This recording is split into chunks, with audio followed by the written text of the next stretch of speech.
جو کل آج کے بعد تناظر درخت کی شکل اختیار کرنے والا ہے۔ اگر کوئی بچہ اپنے باپ کی موجودگی میں، اگر کوئی بچہ اپنی ماں کی موجودگی میں 10 باتیں اگر مائک پر پیش کرتا ہے، اگر اس بات کو اس کی ماں اسی محفل میں سن رہی ہوتی ہے، اس کا باپ اسی مجلس میں سن رہا ہوتا ہے، اس کا بھائی اسی محفل میں سن رہا ہوتا ہے، تو اس بچے کا کلیجہ، اس بچے کا سینہ فخر سے چوڑا ہو جاتا ہے، اور وہ بچہ بہترین ترقی کی راہ پر پہلا قدم رکھ دیتا ہے۔ وہی اگر باپ ماں کا سپورٹ نہ ملا، بھائی بہنوں کا سپورٹ نہ ملا، وہ بچہ بے بس ہو جاتا ہے، بے ہمت ہو جاتا ہے، بے کس ہو جاتا ہے، پست ہمت ہو جاتا ہے، پھر آگے چل کر وہ بچہ کسی قابل نہیں بن سکتا ہے۔ میں اپنی ہی مثال دے دوں، مجھے اللہ تبارک و تعالیٰ نے جو کچھ بھی عطا کیا ہے، یہ میرے ماں باپ کی دعا اور میرے بھائیوں اور بہنوں کی دعا اور سپورٹ سے عطا کیا ہے۔ میرے بھائیوں کی کمائی کا بھی میں حقدار ہوں، ان کی کمائی سے ہی میری پڑھائی ہوئی ہے۔ میرے ماں باپ نے میرے لیے بہت کچھ کیا، کون جان سکتا تھا کہ ایک رکشہ چالک کا بیٹا کل اس رامپور جیسی جگہ پر ایک اسکول ڈال کر بچوں کو تعلیم لینے کا ذریعہ بنے گا۔ یہ میرا کمال نہیں ہے، میرے اللہ کا فضل ہے اور میرے ماں باپ کی ایمانداری کا نتیجہ ہے۔ دعا کریں کہ اللہ تعالیٰ میرے مرحوم والد کی قبر کو نور سے منور کرے، کیونکہ اس حسین خوشی کے ماحول میں جب سے میں بیٹھا ہوں، میری نگاہ میرے باپ کو تلاش کر رہی ہے، کیونکہ ان کے جانے کے بعد اس ادارے میں یہ پہلا فنکشن ہے۔ میں بے قابو ہو جاتا ہوں، سارے لوگوں کی موجودگی کے باوجود ان کی یاد اس طرح سے آ رہی ہے کہ میں اپنے آپ پر کنٹرول نہیں کر پا رہا ہوں۔ بس دعائی کر سکتا ہوں کہ اللہ تعالیٰ میرے باپ کو جنت میں اعلیٰ مقام فرمائے، اور باپ اور ماں کا دونوں کا رول ادا کرنے کے لیے اللہ نے مجھے ماں بھی دیا ہے۔ دعا کرتا ہوں کہ ماں کو اللہ تعالیٰ صحت و سلامتی کے ساتھ لمبی عمر عطا فرمائے، اور ہم تمام بھائیوں کو اپنی ماں کی قدردانی کرتے ہوئے دنیا اور آخرت سنوارنے کی توفیق عطا فرمائے۔ بہرحال اللہ کے فیصلے کو کون ٹال سکتا ہے؟ ہمیں ایک جنون کا ہماری زندگی ہنسی کھیل اور کود میں گزر رہی تھی، ہم بالکل لاابالی پنے کے عالم میں تھے، ہمیں نہ کمانے کی فکر تھی، نہ گھر چلانے کی فکر تھی، نہ کوئی غم تھا، شادی کے بعد مجھے کوئی ٹینشن نہیں تھا، بے فکری کے عالم میں میری زندگی گزر رہی تھی۔ اچانک میرے سر سے ایک عظیم سایہ اٹھ گیا، بے سر پا ہو گیا۔ ہر چیز رہنے کے باوجود میں بہت ہی زیادہ نراش اور کمزور اور ہمت ہو گیا، لیکن پھر بھی قرآن آیت اور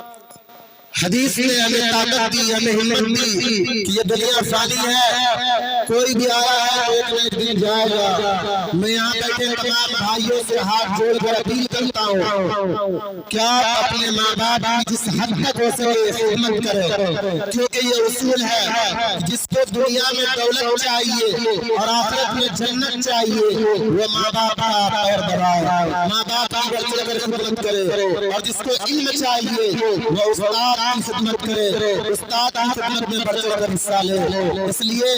اللہ کے رسول سے پوچھا گیا کہ ماں باپ کیا ہے؟ ماں باپ کیا ہے؟ تو اللہ کے رسول نے جواب دیا، ہما جنت کا اولاد، وہی تمہارے لیے جنت ہے، وہی تمہارے لیے دوزخ ہے۔ اگر کوئی بیٹا کوئی بیٹی اپنے ماں باپ کو ستاتا ہے تو اس کا ٹھکانہ جہنم ہے، اپنے ماں باپ کو خوش رکھتا ہے تو دنیا بھی اس کی جنت ہوتی ہے، کیونکہ ایک گھر کا ماحول ہوتا ہے، اگر اس گھر کے اندر سارے لوگ خوش ہوں، ایک کونے میں بیٹھے باپ، ایک کونے میں بیٹھی ماں مایوسی کے عالم میں ہو، ساری خوشی بیکار ہو جاتی ہے۔ ماں کی مسکراہٹ سے پورا گھر کھلتا ہے، باپ کی مسکراہٹ سے پورا گھر کھلتا ہے۔ تو آپ پتا چلے کہ اگر آپ باپ ماں سے کٹ کر قبر کے اندر جائیں گے تو آپ کی قبر بھی بے نور رہے گی۔ آپ جنت کو ترس جائیں گے، دوزخ آپ کا مقدر بن جائے گی۔ اس لیے میں تمام بہن بھائیوں سے اپیل کرتا ہوں، جو خطا ہوئی ہے، جو لغزش ہوئی ہے، جو گناہ ہوا ہے، وہ معافی مانگ کر اپنے جیتے جی اپنے ماں باپ کو خوش کر لیں، کیونکہ اگر ماں باپ نے اعلان کر دیا اے اللہ میں اپنی اس اولاد سے خوش ہوں، تو اللہ تبارک و تعالیٰ تمام گناہوں کو معاف کرتے ہوئے جنت کا فیصلہ سنا دے گا۔ بہرحال لمبی چوڑی گفتگو کرنے کا وقت نہیں ہے، کیونکہ اب عصر کی اذان بھی ہونے والی ہے۔ میرا پیغام بس اتنا ہے کہ آپ جہاں بھی رہیں، جس حال میں بھی رہیں، اپنے ماں باپ کو خوش رکھیں اور اللہ تبارک و تعالیٰ کے احکام کے اندر کوتاہی کرنے سے گریز کریں۔ اللہ تبارک و تعالیٰ ہم سبوں کو صحت و تندرستی اور ایمانداری کے ساتھ لمبی عمر عطا فرمائے۔ اللهم بارك على محمد وعلى ال محمد كما باركت على ابراهيم وعلى ال ابراهيم انك حميد مجيد۔ ربنا آتنا في الدنيا حسنة وفي الآخرة حسنة وقنا عذاب النار۔ اللهم اغفر لي وارحمني واهدني وارزقني وعافني، اللهم اغفر لي وارحمني واهدني وارزقني وعافني، يا مقلب القلوب ثبت قلبي على ديني، یا مقلب القلوب ثبت قلبی علی دینی۔ مولا کریم کرم کا رحمت کا معاملہ فرما، اے آسمان کو بلند کرنے والے، اے زمین کو پانی پر بچھانے والے، اے تمام کائنات کے خالق و مالک، ہم سب گنہگار خطاکار سیاہکار مجرم ہیں، مولا پھر بھی تیرے محبوب کو امتی ہیں، کریمہ کا کرم کا معاملہ فرما دے، مولا کریم رحمت کا معاملہ فرما دے، مولا کریم اگر تو ناراض ہو گیا تو ہم کس کے چوکھٹ پہ جائیں گے، مولا کریم اگر دنیا والوں کے سامنے ہاتھ پھیلائیں گے وہ ذلیل اور رسوا سمجھیں گے، لیکن تیرے حبیب نے کہا کہ جب کوئی بندہ اللہ سے مانگتا ہے تو اللہ اسے عطا کرتا ہے، مولا کریم تجھ سے مانگتے ہیں، مولا کریم ہمارے گناہوں کو معاف فرما دے، کریم آقا ہمارے خطاؤں کو معاف فرما دے، مولا کریم جو بچے بیٹھے ہوئے ہیں مولا کریم اس بچوں کے ذہن کو کھول دے، مولا کریم اسے اپنے دین کی اشاعت کے لیے قبول فرما لے، مولا ان بچوں کو اپنے دین کا دائی اور شہدائی بنا دے، کریم آقا یہ ادارے کو دینی رات اپنی ترقی نصیب فرما، مولا کریم اس ادارے کی حاسدین کی حسد سے حفاظت فرما، مولا ظالموں ظلم سے اس ادارے کی حفاظت فرما،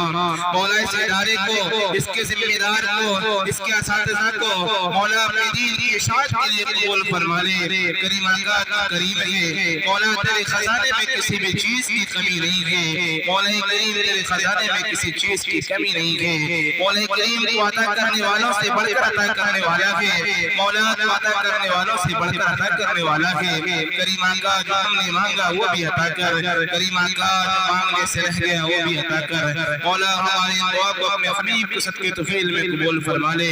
بدیع الصلوات یا حی یا قیوم، بدیع الصلوات یا حی یا قیوم، اللهم صل على محمد النبي الأمي وعلى آله وسلم تسليما، سبحان ربك رب العزة عما يصفون وسلام على المرسلين والحمد لله رب العالمين برحمتك يا أرحم الراحمين۔